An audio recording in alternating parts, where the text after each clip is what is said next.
Everyone, welcome back to my another new mini blog. সবাইকে জানাই জামাই ষষ্ঠীর অনেক অনেক শুভেচ্ছা। দিনটি ছিল জামাই ষষ্ঠীর ঠিক আগের দিন সন্ধ্যাবেলায় আমি আর আমার বর বেরিয়ে পড়লাম জামাই ষষ্ঠীর শপিং করতে যাওয়ার জন্য। তো এই যে দেখো, আমার বরমশাই বাজারে ব্যাগ নিয়ে হাঁটছে, বাড়ির একমাত্র জামাই বলে কথা। তো এখান থেকে কিছু সবজিও নিয়েছিলাম আমার বরের বাড়ির জন্য, যেহেতু আমরা পর দিন মানে জামাই ষষ্ঠীর দিন সকালবেলায় আমাদের বাড়ি যাব। আর এখানে দেখো, আমরা কিন্তু সবজি বাজারে আসার আগেই শপিং করে নিয়েছিলাম জামা কাপড়ের, সেটা অবশ্য তোমাদের দেখাতে ভুলে গেছি।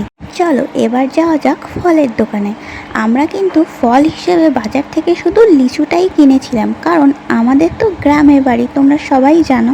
আর আমাদের বাড়িতে সমস্ত রকমের ফলের গাছ আছে, যেমন আম, কাঁঠাল, এরকম অনেক ফলের গাছ আছে, তাই আমাদের বাজার থেকে তেমন কোনো ফল কেনাই লাগে না।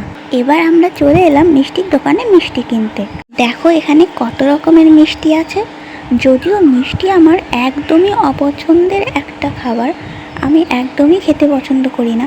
ওদিকে আমার বর মিষ্টি কিনছে আর আমি বসে বসে বরের জন্য ওয়েট করছি। আর আমি মিষ্টির দোকানে যেটা খাই সেটা আমার বর আমার জন্য কিনে দিল, আর আমি ওখানে বসে বসে রসমালাইটা বেশ মজা করে খেয়েছি। তবু এখানে আরেকটা কথা আছে, আমি রসমালাইয়ের শুধু ওই ঝোলটাই খাই, মিষ্টিগুলো খাই না। মিষ্টিগুলো আমার বর খেয়ে নিয়েছে। এবার আমাদের বাজার করা পুরো কমপ্লিট হয়ে গেছে, তাই আমরা বাড়ির দিকে বেরিয়ে পড়লাম। বাজার থেকে বেরিয়ে আমার বরের একটা দোকানে টুকিটাকি কিছু কাজ ছিল, সেটাও আমরা সেরে নিলাম। তারপর আমরা বাড়ি যাওয়ার জন্য যেই বেরিয়েছি, দেখলাম হঠাৎ করে বৃষ্টি শুরু হয়ে গেছে। যদিও বৃষ্টিটা খুব জোরে হচ্ছিল না, কিন্তু তাও যেটুকু হচ্ছিল বাইকে আরও বেশি মনে হচ্ছিল।